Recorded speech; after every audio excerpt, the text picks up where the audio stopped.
ایک مسلح جتھا تھا جسے ابن سبا لے کر آیا تھا، اور اس نے حضرت عثمان کے گھر کا محاصرہ کیا اور صحابہ کی موجودگی کے اندر ہی انہوں نے حضرت عثمان کو شہید کر دیا۔ کیا لکھتے ہیں محدثین اہل سنت کہ حضرت عثمان کو قتل کرنے والے قاتلین عثمان کون ہیں؟ یہ میرے سامنے السنہ لابی بکر ابن خلال ہے، اس کی روایت کا نمبر ہے 410، یہ سند ہے، آپ دیکھ لیں۔ اخبرنا عبداللہ ابن احمد کہ جب مدینہ والوں نے حضرت عثمان کے اوپر جتے کی شکل کے اندر حملہ کیا، اہل مدینہ نے حضرت عثمان کو قتل کر دیا۔ قتل کرنے والے کون ہیں؟ حضرت عثمان رضی اللہ تعالیٰ عنہ کے قاتلین کون ہیں؟ اہل مدینہ ہے۔ تو حضرت سعد بن ابی وقاص نے ان سے کہا کیا معاویہ بن ابی سفیان تمہارے نزدیک عثمان رضی اللہ عنہ سے بہتر ہے؟ عثمان افضل ہے، عثمان بہتر ہے، تو ان کو پھر قتل مت کرو۔ اگر بات ایسی ہے کہ عثمان کا معاملہ معاویہ سے بہتر ہے تو پھر تم عثمان کو کیوں قتل کر رہے ہو؟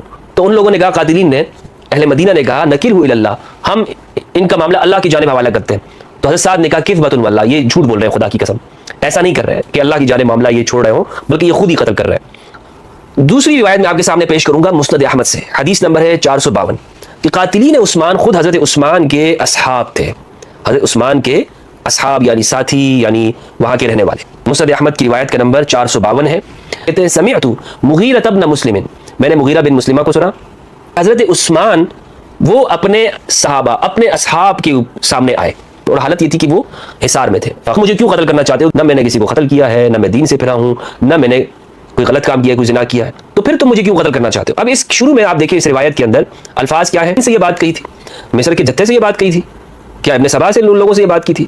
حدیث کی کتابوں میں ابن سبا کا نام ہی نہیں ہے، روایات میں کہیں پر نہیں ہے، وہاں پر تو اہل مدینہ کا ذکر آتا ہے، اصحاب عثمان کا ذکر آتا ہے۔ اور پھر یہاں اہم بات یہ ہے دوستو، اگر وہ یہودی شخص تھا اور باہر سے لوگ آئے ہوئے تھے اور وہ کچھ ایسے ہی کچھ غنڈے قسم کے لوگ تھے، تو پھر یہ صحابہ کرام ان کے پیچھے نمازیں کیوں پڑھتے تھے؟